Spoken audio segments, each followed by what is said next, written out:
읽겠습니다. 시작. 주의 말씀은 내 인생의 빛입니다. 주의 말씀은 내 삶을 변화시킵니다. 오늘도 주의 말씀에 마음의 문을 엽니다. 말씀하여 주옵소서. 듣고 깨닫고 말씀대로 살겠습니다. 아멘. 할렐루야.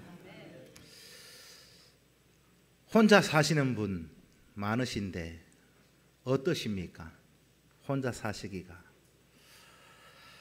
어떤 이유로든 혼자 남겨져 있다는 거 결코 즐거운 일은 아닌 것 같습니다.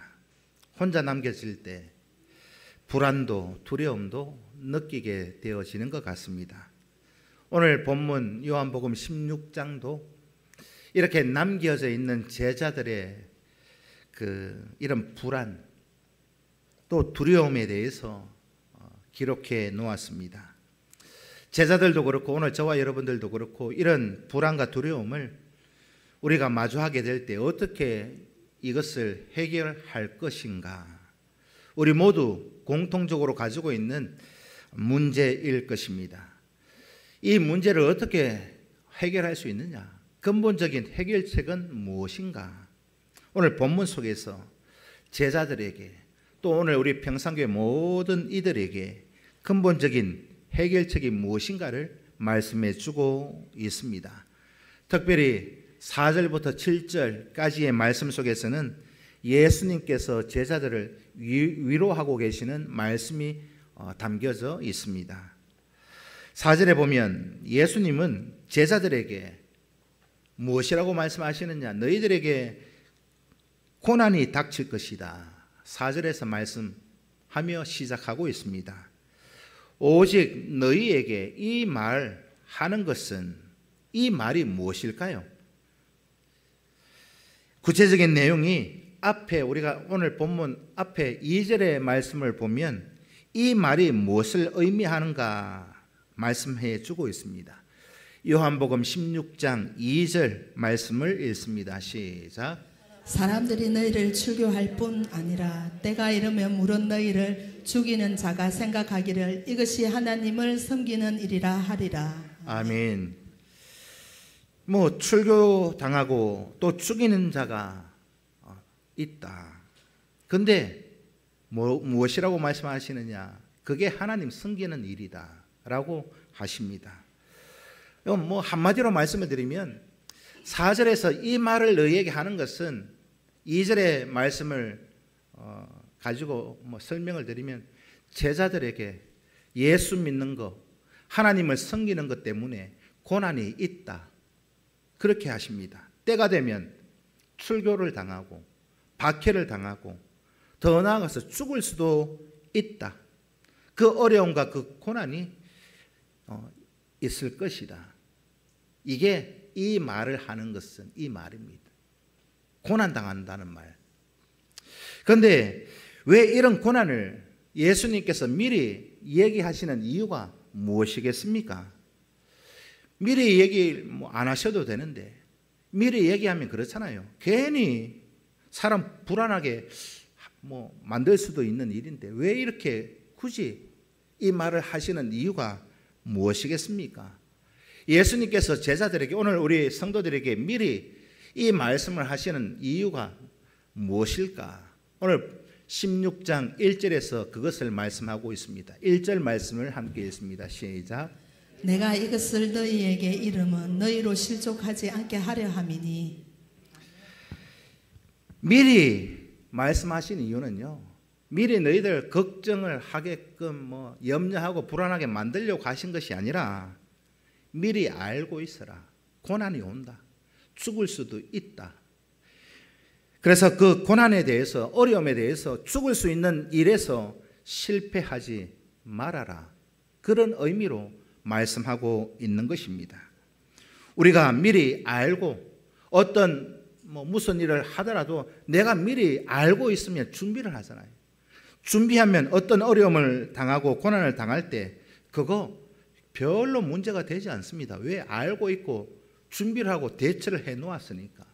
그래서 우리는 예전에 그런 어르신들 말씀이 유비무한 많이 들어보셨잖아요. 미리 알고 있으면 걱정이 없습니다. 준비되어져 있다는 거죠. 그런데 왜 사람들이 염려하고 두려워하고 걱정을 하느냐? 준비하지 못하고 있다가 준비 안 했는데 갑자기 어떤 일을 당하니까 당황스럽기도 하고 실패할 수도 있지 않겠습니까? 그래서 예수님께서 오늘 본문 4절에서 이 말을 너희에게 하는 것은 다르게 표현하면 미리 준비해서 대처를 잘 하고 실패하지 말아라 하는 것입니다. 또 오늘 이 본문을 보면 이런 질문이 생겨납니다. 왜 예수님께서 미리 처음 얘기하시는데 그렇다면 처음부터 얘기하시지 어느 정도 시간이 지난 다음에 왜 이 말씀을 하시는가? 미리 처음부터 하셨으면 좋았을 것을. 그런데 처음부터 예수님께서 고난을 말씀하지 않은 이유를 오늘 본문 4절에서 말씀하고 있습니다. 요한복음 16장 4절 하반절 말씀을 읽습니다. 시작.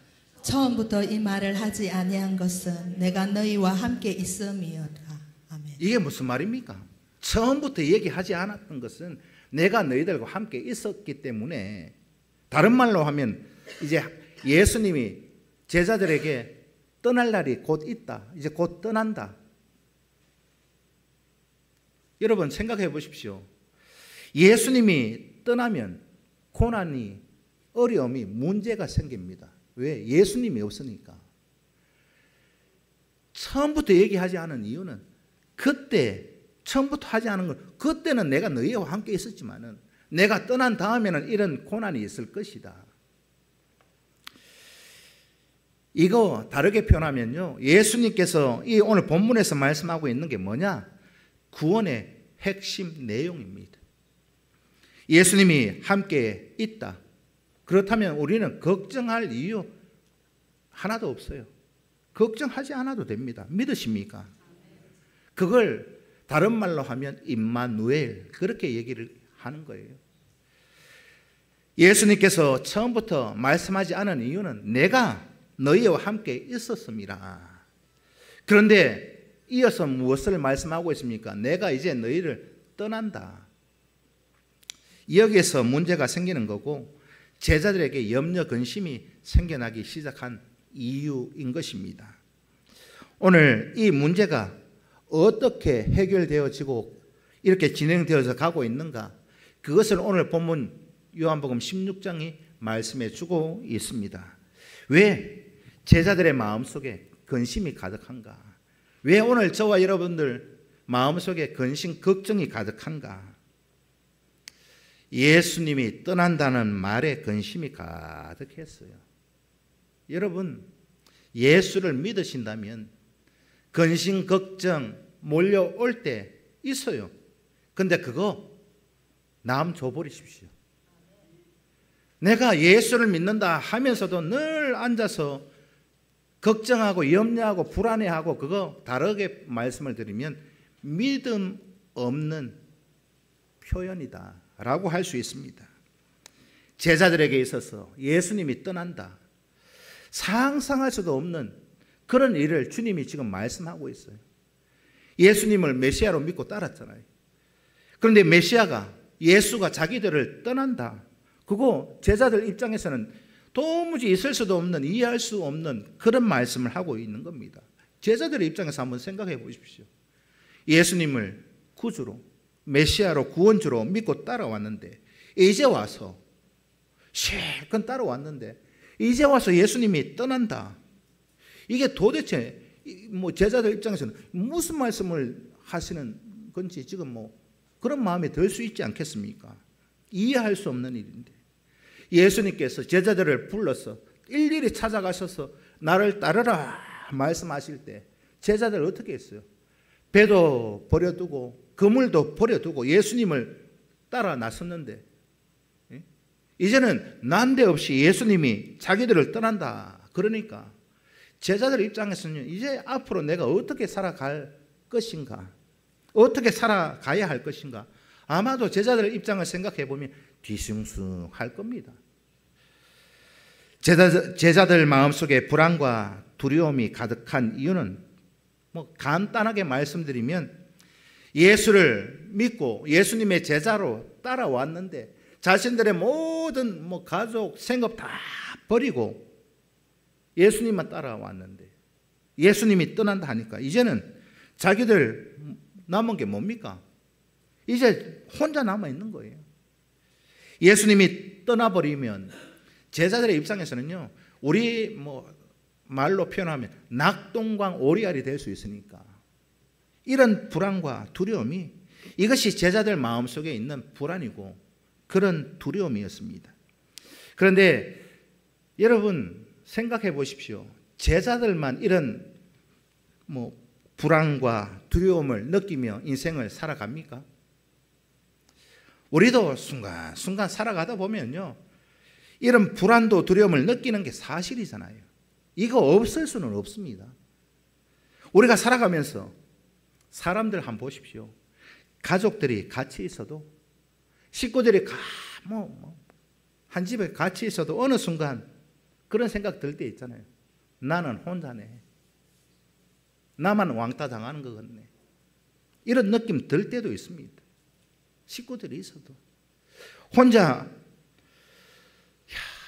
근데 결과적으로 말씀을 드리면요, 우리는 이러나 저러나 혼자일 수밖에 없습니다.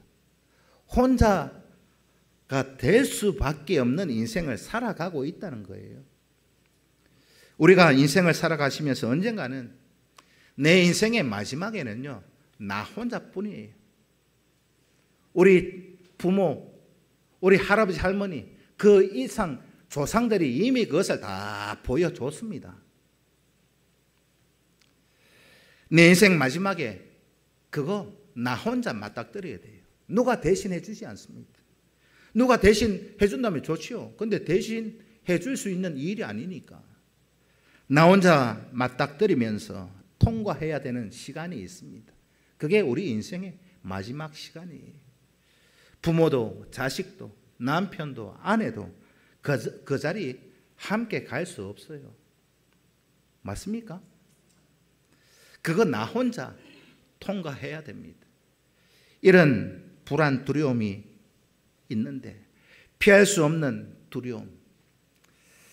그렇다면 이 불안, 두려움을 어떻게 여러분들은 극복하고 해결하실 수 있으십니까? 오늘 본문에서 예수님께서 제자들에게, 오늘 우리 모두에게 하시고 계시는 말씀의 핵심이 이것입니다.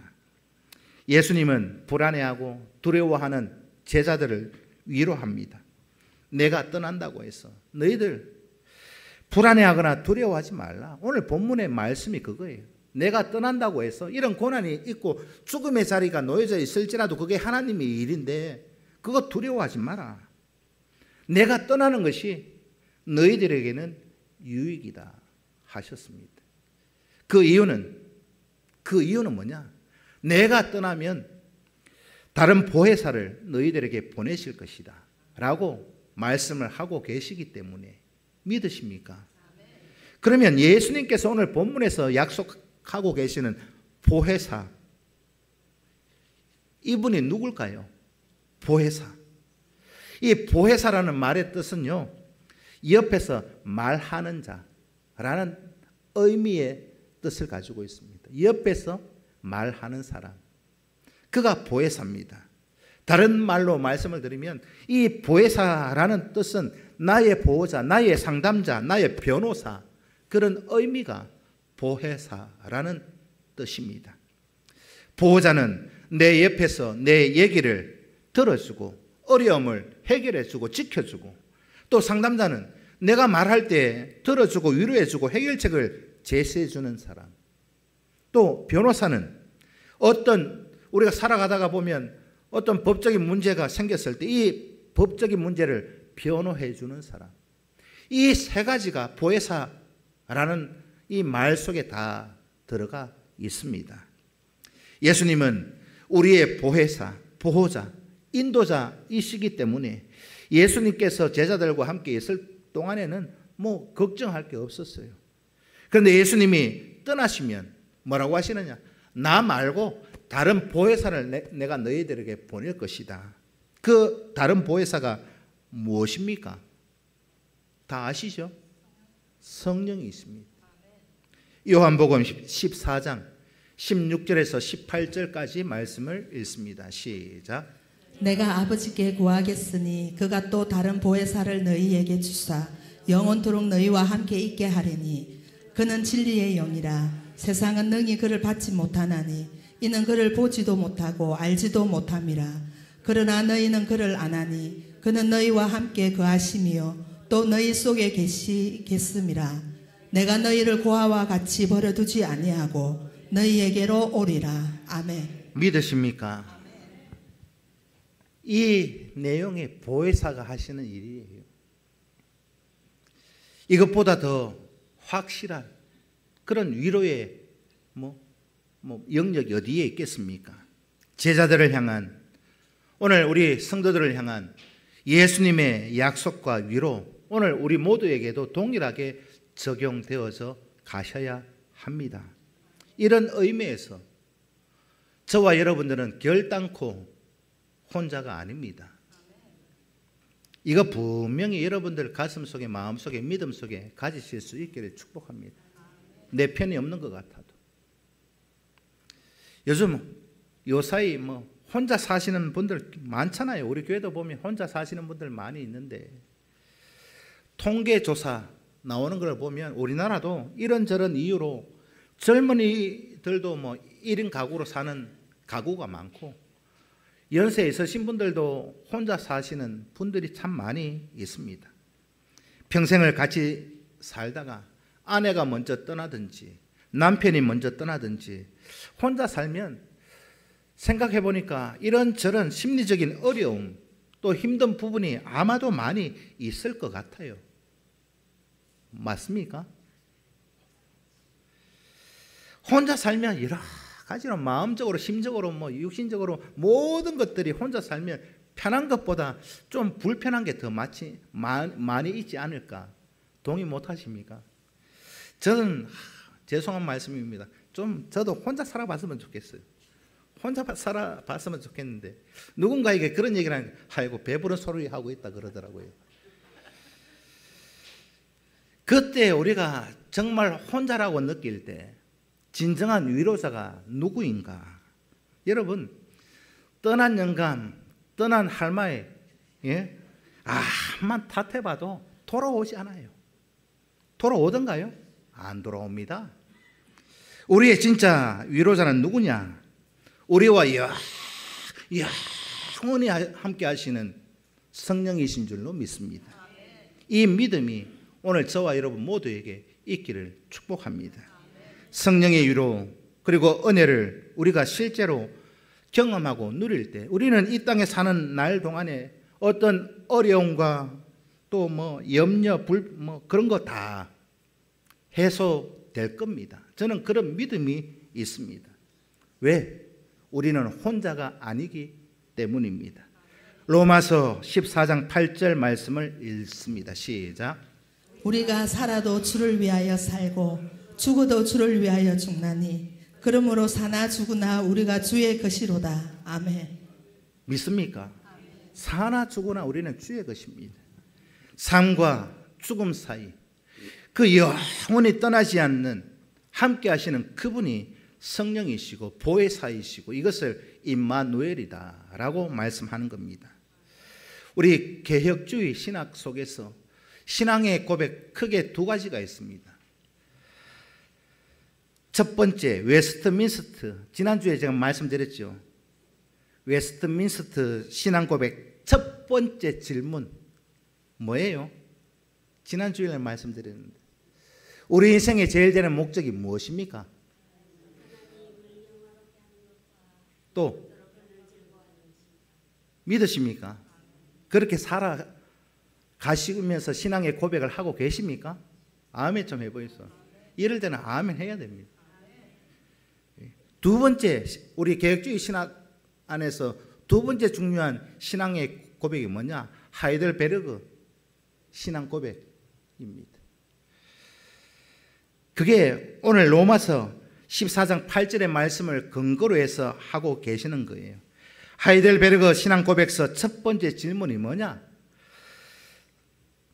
사나 죽으나 영원한 위로는 무엇입니까? 그게 첫 번째 질문입니다.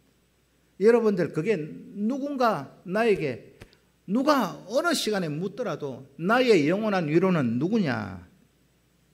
여러분들이 답을 하실 수 있어야 돼요. 방금 말씀하셨죠? 사나 죽으나 누구의 것이라고요? 주의 것입니다. 주님이 함께 하고 있다는 말입니다. 결코 우리는 혼자가 아닙니다. 순간순간 우리의 기도를 들으시면서 신음소리, 애통해하는, 애절해하는 그런 눈물의 시간까지도 다 듣고 우리와 함께 하시면서 우리를 인도해 가고 계시는 그 성령 안에서 위로를 마음껏 누려가실 수 있기를 축원합니다. 이것이 오늘 본문 가운데 제자들을 향한 위로고 우리 평상교회 성도들을 향한 위로인 것입니다. 또 이어서 8절부터 마지막 15절까지의 말씀은 이 보혜사 성령이 하시는 일에 대해서 말씀해 주고 있습니다. 성령이 우리 가운데 오셔서 하시는 첫 번째 사역이 뭐냐? 세상을 책망하는 겁니다. 성령이 처음으로 보혜사가 와서 하시는 일이 뭐냐? 세상을 책망해요. 책망, 그거 다 의미를 아시잖아요. 평가하고 정죄하고 심판하는 게 책망하는 겁니다. 그러니까 세상에 어떤 일이 있는데 하는 일을 보고 누가 책망하시느냐, 평가하시느냐? 성령이 하시는데 그걸 평가해서 정죄하고 또 잘못했으면 그 죄를 정하십니다. 누가요? 성령이. 너 그거 잘못했다. 너 그렇게 살다가는 큰일 난다. 너 이때까지 잘못 살았다. 죄를 정하시면서 이 죄가 우리에게 정해지면 어떻게 되느냐? 심판하신대요. 그걸 오늘 본문은 세상을 심판하신다. 그러면 세상의 죄가 무엇입니까? 여러분 우리나라에도 뭐 헌법이 있고 민법, 형법 다 있잖아요. 상법도 많은데 정말 우리가 하나님 앞에서 죄라고 정죄받는 일들이 뭔가?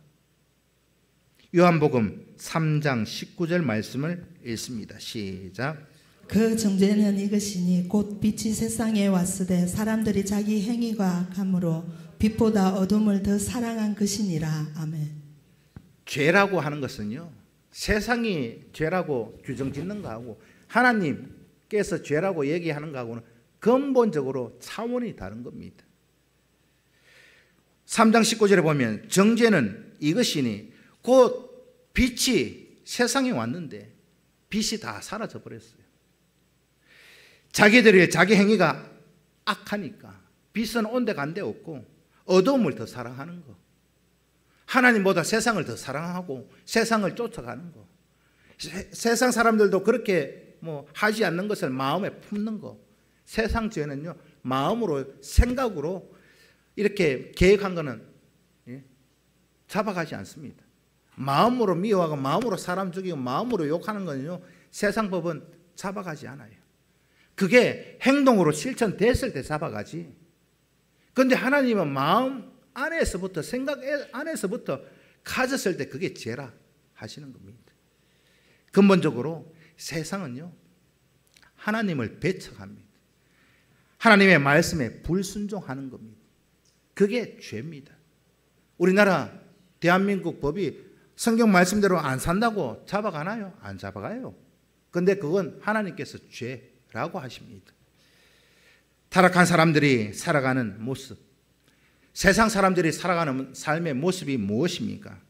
하나님 말씀 불순종하고 하나님도 살아 계시는데 그거 부정하고 하나님 나와 함께하고 있는데 불꽃 같은 눈동자로 지켜보고 있는데 그거 무시하고 자기가 늘 옳다, 내가 하는 말이 맞다 주장하는, 그게 우리 사람들의 근본적인 죄라고 성경은 말씀하고 있습니다.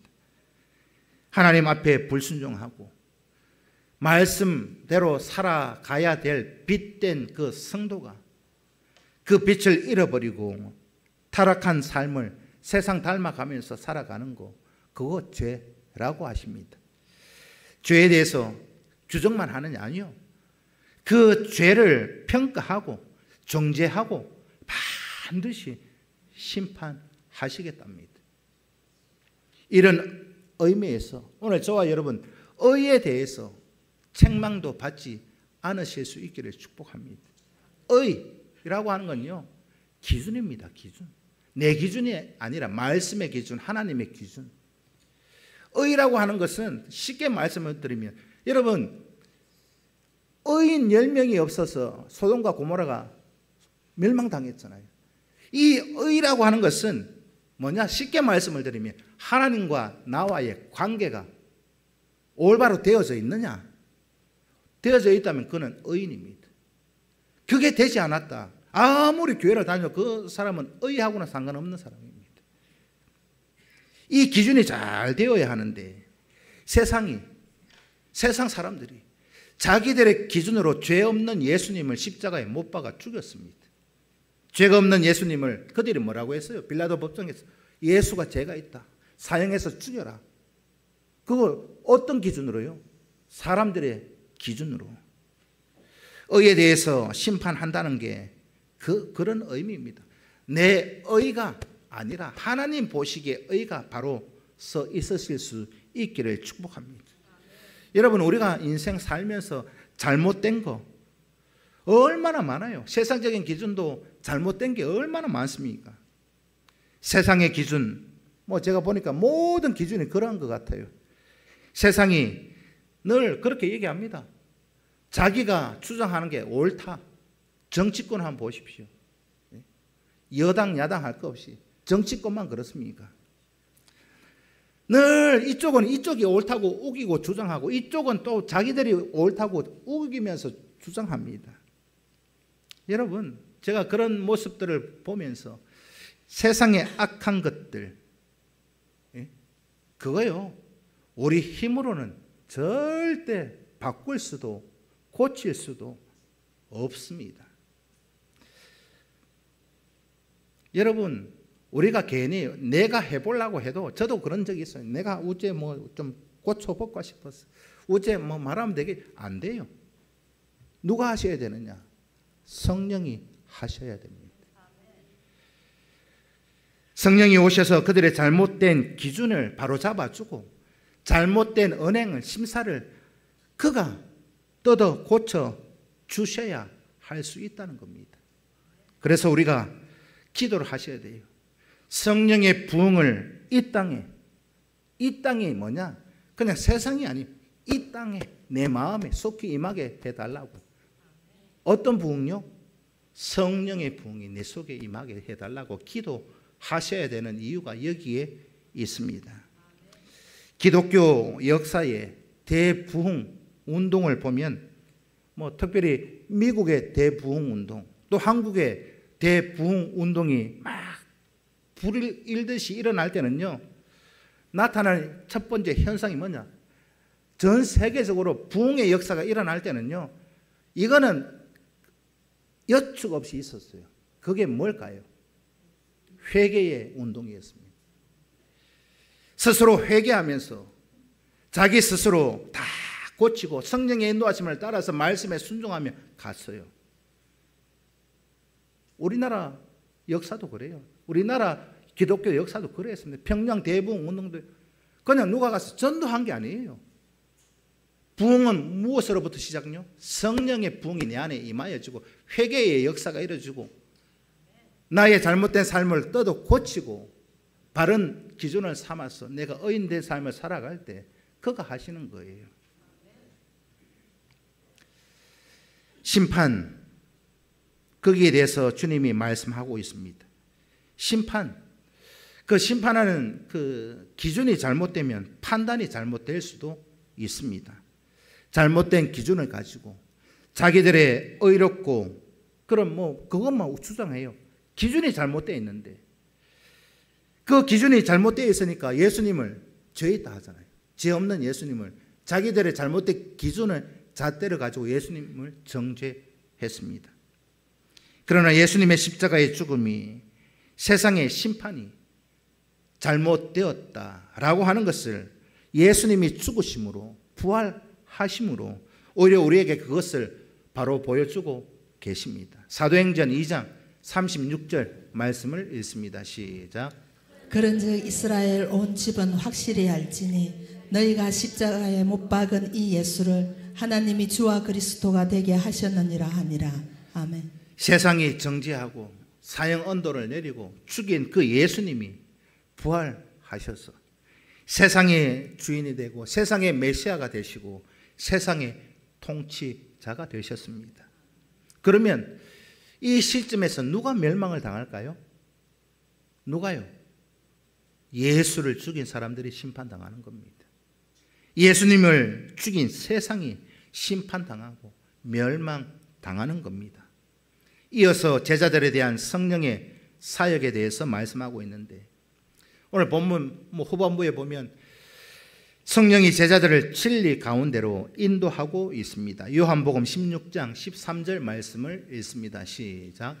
그러나 진리의 성령이 오시면 그가 너희를 모든 진리 가운데로 인도하시리니 그가 스스로 말하지 않고 오직 들은 것을 말하며 장래일을 너희에게 알리시리라. 아멘. 성령은 하나님의 계획을 다 알고 있어요. 왜? 성령도 하나님이시니까. 삼위가 같은 하나님이니까. 한 분 하나님이시니까. 고린도전서 2장 10절 말씀을 읽습니다. 시작.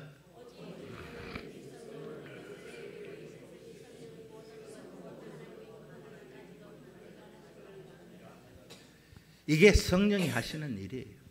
그래서 성령의 인도하심을 받기만 하면 성령이 내 안에 계시기만 하면 그가 우리를 진리 가운데로 인도하십니다. 우리를 하나님의 뜻과 말씀 가운데로 하나님의 계획 가운데로 인도하신다는 겁니다. 누가요? 보혜사 성령이. 그런데 하나님의 계획, 하나님의 뜻으로 인도하는 사람이 하나님의 뜻을 바로 알지 못하면 어떻게 될까요? 잘못 인도할 수밖에 없잖아요. 하나님 뜻, 하나님 계획을 제대로 알고 인도를 해야 되는데 그거 이단들이 얼마나 많아요. 사이비 종교가 얼마나 많습니까? 그래서 예수님은 소경을 인도하는 격이 된다라고 하십니다. 고린도전서 2장 10절에서 말씀하신 그 성령, 오늘 이 말씀 속에서 하나님은 모든 것을 알고 깊은 것까지도 다 통찰하신다 하십니다. 성령이 하나님의 뜻도 알고 계시고 우리의 삶의 모습 속에 하나님의 뜻을 가지고 우리 안에 오셔서 우리를 인도해 가시는 그분과 함께 하고 있음을 믿습니다. 이것보다 더 확실한 길잡이가 어디 있어요? 우리가 낯선 동네 이렇게 가다 보면은 길을 찾을 때 옛날 지도 찾아가고 가다가 물어도 보고, 근데 요즘은 세상이 좋아져 가지고 내비 켜놓고 가면 얼마나 편한지 모릅니다. 여러분 참 우리가 내비 같으면 좋겠어요. 제가 일부러 아는 길이라 가지고 내비 이렇게 목적지를 찍어놓고 내비가 안내해 주는 길 말고 요렇게 질러가면 더 좋겠다 싶어 가지고 이거 무시하고 질러가도요 성질 한번 안 내요. 성질 안 내요. 지 말 안 듣는데 100m 앞에서 우회전 하십시오. 안내하는 나는 직진해요. 그러면 친절하게도 300m 앞에서 좌회전 하십시오. 또 가르쳐줘요. 성질 안 내요. 우리 같으면 어떨까요? 어때요? 옛날에 저도 그런 적이 있어요. 지도 찾아가지고 가다가 좌회전 지나오고 나서 좌회전 켜요. 옆에서. 그럼 미리 좀 얘기 안 하고 싸우잖아요. 그런데 이 내비에서 알려주는 이거는 성질도 한번 안 내고 와 그러기 간다고 따지지도 않고 늘 100m 앞에서 우회전하십시오. 유턴하십시오. 우리가 내비처럼만 살아가면 얼마나 좋을까요?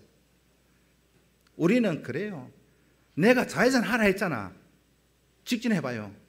가봐라. 차 안에서 전쟁통입니다. 전쟁통.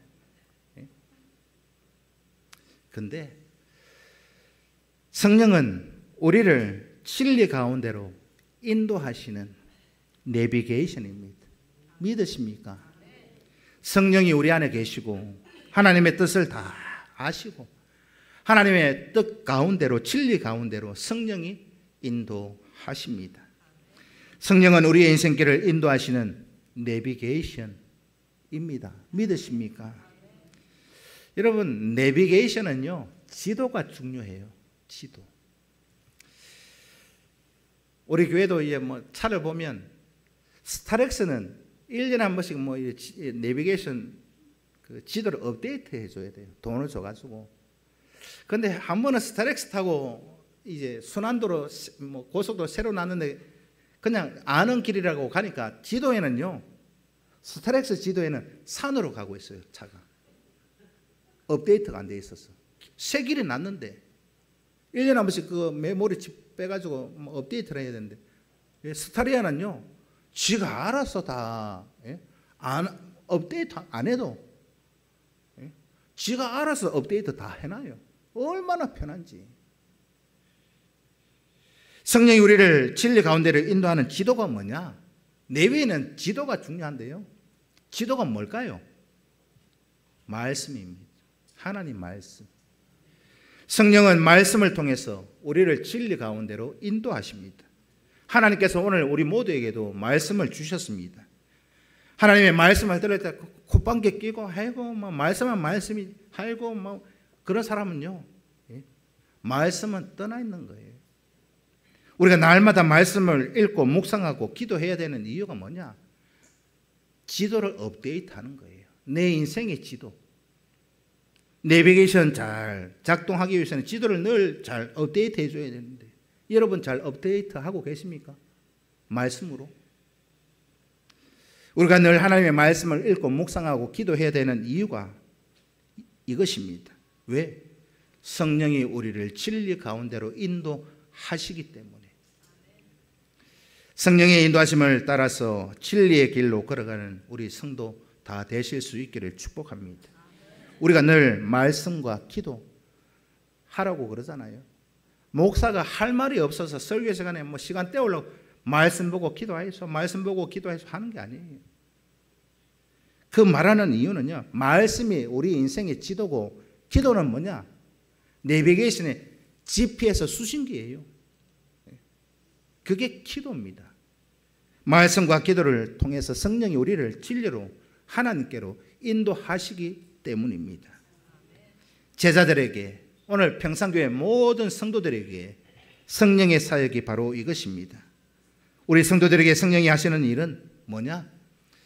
말씀을 통해서 우리를 진리 가운데로 인도하십니다. 이어서 예수 그리스도에 대한 성령의 사역을 오늘 말씀하고 있는데, 성령은 그리스도의 영광을 드러내신다고 합니다. 요한복음 16장 14절 말씀을 읽습니다. 시작. 그가 내 영광을 나타내리니 내 것을 가지고 너희에게 알리시기 있습니다. 아멘. 성령이 이 땅에 오셔서, 제자들 가운데 오셔서, 우리 가운데 오셔서 하시는 궁극적인 목적이 뭐냐? 그리스도의 영광을, 하나님의 영광을 드러내는 겁니다. 앞에서 말씀드렸죠. 인간의 제일 되는 목적, 하나님을 영화롭게 하고 하나님을 영원토록, 그를 영원토록 기쁘시게 즐겁게 해드리는 것, 우리가 살아있는 삶의 목적입니다. 이게 우리의 마지막 완성입니다. 이게 성령의 마지막 사역입니다. 저와 여러분들의 삶을 통해서 여러분 그리스도를 드러내고 하나님을 드러내고, 그게 하나님 앞에 영광된 삶을, 또 하나님을 기쁘시게 하는 일입니다. 아멘 좀 해보세요. 성령의 목표, 그리스도의 복음을 세상에 드러내는 게 저와 여러분들이 살아가야 될 삶의 목적입니다. 고린도전서 12장 7절에서 11절까지 말씀을 읽습니다. 시작. 각 사람에게 성령을 나타내심은 유익하게 하려 하심이라. 어떤 사람에게는 성령으로 말미암아 지혜의 말씀을, 어떤 사람에게는 같은 성령을 따라 지식의 말씀을, 다른 사람에게는 같은 성령으로 믿음을, 어떤 사람에게는 한 성령으로 병 고치는 은사를, 어떤 사람에게는 능력 행함을, 어떤 사람에게는 예언함을, 어떤 사람에게는 영들 분별함을, 다른 사람에게는 각종 방언 말함을, 어떤 사람에게는 방언들 통역함을 주시나니 이 모든 일은 같은 한 성령이 행하사 그의 뜻대로 각 사람에게 나누어 주시는 것이니라. 아멘. 성령이 우리를 진리 가운데로 인도하시지만 성령이 우리 개개인의 역사하는 방법 그리고 방식은 다 다를 수 있어요. 어떤 사람에게는 이런 은사로, 어떤 사람에게는 저런 은사로, 우리가 살아가는 환경이 다르고 삶의 방식이 다르기 때문에 거기에 맞게끔 성령이 역사하시는 거예요. 그렇기 때문에 우리는 성령의 인도하심을 따라서 우리에게 주시는 그 은사를 따라서 우리의 장점, 우리의 귀한 달란트, 그 재능을 따라서 하나님의 청지기로 심부름꾼으로 살아가시면 되는 겁니다. 성령의 은사는 다양하다고 말씀하십니다. 그러나 모든 은사의 목적은 뭐라고요? 하나님의 영광을 위해서 사는 한 가지입니다. 한 가지. 은사와 재능과 달란트는 다 다르지만 목적은 한 가지여야 합니다. 모든 은사의 목적이 뭐냐? 한 줄로 요약하면 성도를 세우고 교회를 세우는 겁니다. 믿으십니까?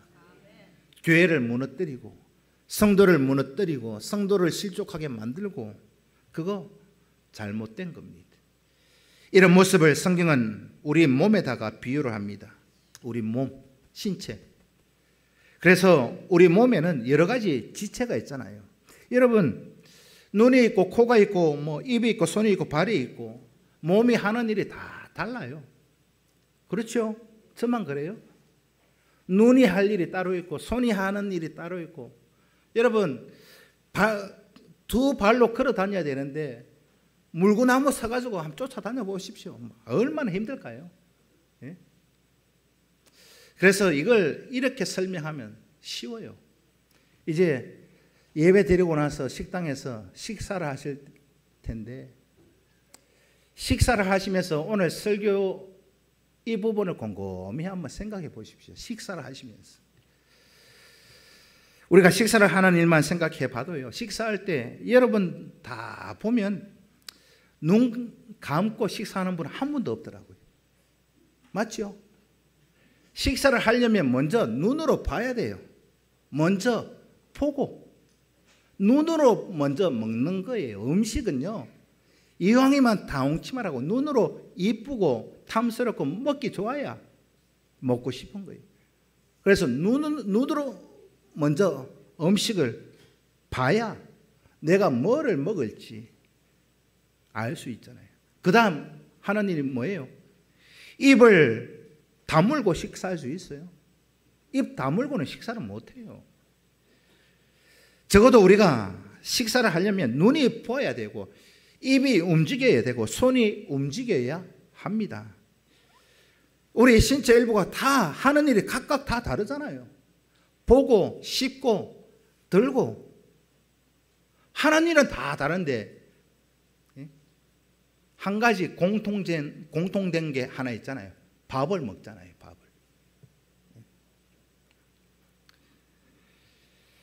각각 다르게 움직이기는 하지만은 그게 뭐 손, 발, 입, 눈이 서로 싸우고 다투는 것이 아니라 합쳐서 마음을 모아서 하나로 밥을 먹는 거예요.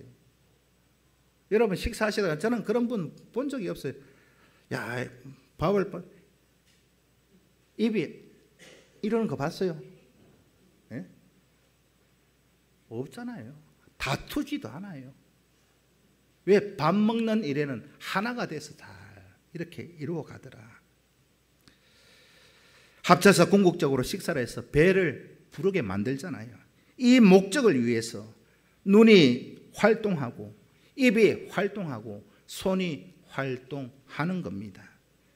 마찬가지로 성령의 사역이 이것입니다. 우리를 통해서, 각 사람을 통해서 다양하게 역사하십니다.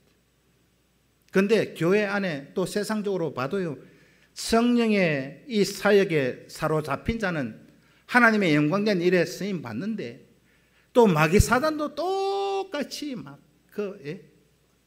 사용해요. 이 사람은 요거 잘하지. 예? 뭐 어떻게 표현해야 될까요? 늘 앞장 안 서는 사람은요, 뒤에서 막 해가지고 누구를 앞세웁니다. 이 사람은 행동대장. 니 좀 해봐라. 니 잘하잖아. 막. 예? 이 사람 막 이래 해가지고 앞장서게 만 행동대장.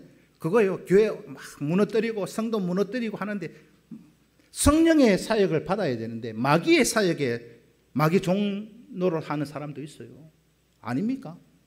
오늘 저와 여러분 마귀 사단의 사역에 쓰임 받는 것이 아니라 성령의 사역에 하나된 일, 하나님 영광된 일, 성도를 세우고 교회를 세우는 일에 쓰임 받으실 수 있기를 축복합니다.